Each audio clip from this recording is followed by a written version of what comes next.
Hello, elementary school students across America and on United States military bases around the world.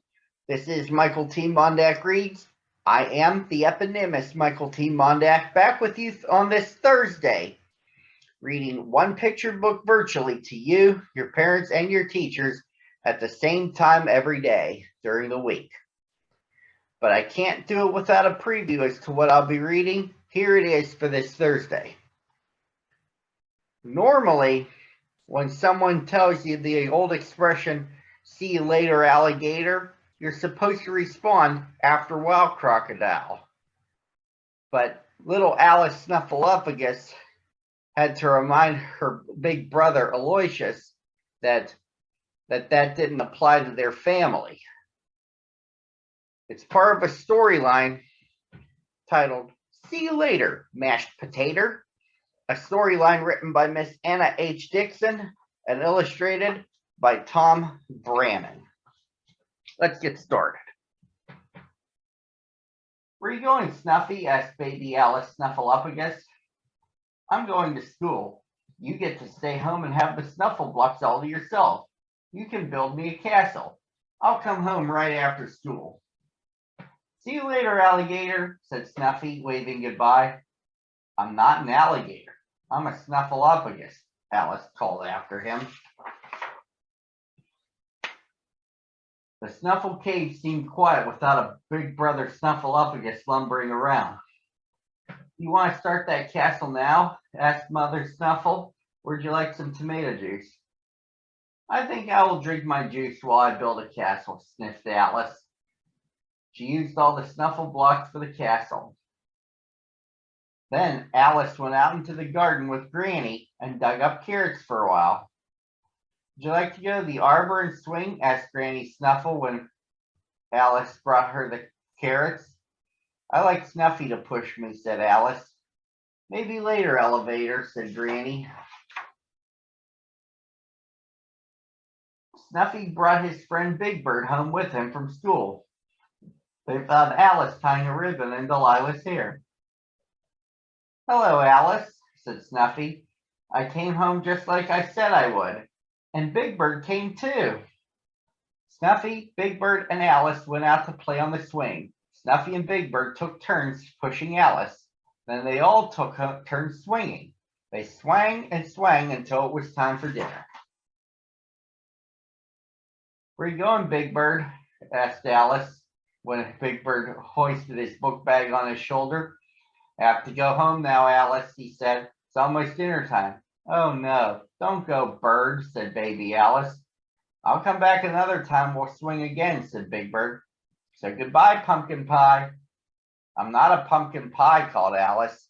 "I'm a Snuffleupagus." After dinner, Mother and Father Snuffle put on their hats and coats. "Where are you going?" asked Alice. "We're going to our block association meeting, dear," said Mother. "Granny is going to stay with you, and we won't be out late."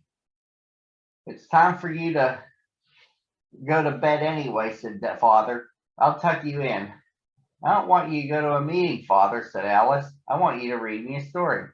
"Your brother will tell you a bedtime story," said Father. "Sleep well, Stinkerbell."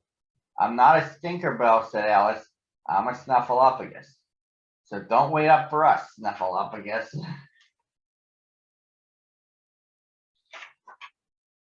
When Mother and Father came home that night, the Snuffle Cave was still and quiet.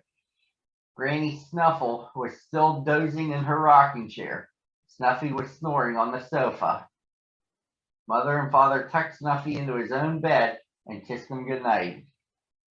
Alice was sound asleep in her snuggy bed upstairs. Mother and Father shuffled silently into her room and gave her snuffle kisses. "We're home," they whispered. "Good night." On Sunday, Granny asked Alice to help shut her suitcase. "Where are you going, Granny?" asked Alice. "It's time for me to go home, back home, dear. Remember when I told you about your Snuffle cousins coming to visit me? Well, I have to go home and make coleslaw and spaghetti soup for them." "I don't want you to go home, Granny," said Alice, and a little snuffle tear shone on her fuzzy cheek. "I want you to stay and rock me and sing me snuffle songs like you do." Granny Snuffle sat Alice in her lap.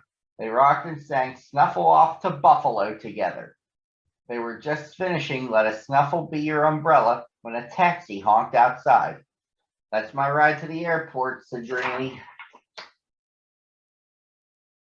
Now you practice our songs while I'm gone, Alice, said Granny. Don't forget. And when I come back for the holidays, we'll sing them for the whole Snuffle family. Sniff, answered Alice. Granny gave every member of the Snuffleupagus family a hug and a kiss. She hugged and kissed Alice last. Granny, said Alice, you forgot your beautiful shawl. My goodness, said Granny. I can't get one more thing in my suitcase. Alice, will you please take care of my shawl for me? I'll need it when I come back. Granny wrapped her beautiful shawl around Alice's shoulders. Granny got into the taxi with her suitcase. See you later, mashed potato, she called to Alice as she rode away. The next day, Big Bird came over again after school.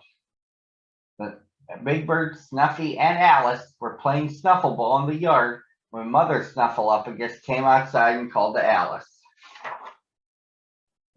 Elmo's mother just called, said Mother Snuffle. Elmo wants you to come over to play. His mother has invited you to stay for dinner and spend the night. Would you like to do that? May I take Delilah? Asked Alice. Yes, dear, but you don't have to stay if you don't want to. Yes, yes, I want to, cried Alice, and Delilah wants to stay too. Alice packed her little suitcase with all the important things she would need overnight at Elmo's and closed it tight. Where are you going? Asked Snuffy and Big Bird.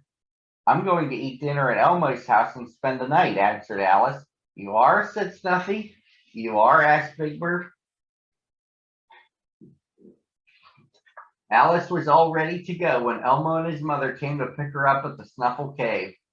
Alice kissed Mother goodbye. I'll be home in the morning, Mother. We can finish our Snuffleball game tomorrow, Bird. You may have my dessert, Snuffy. See you later, refrigerator, said Alice, waving goodbye. And that, boys and girls, ends the story. Join me again as we wrap up the first full week of 2022, I should say, at the same time on the same channel. See you tomorrow.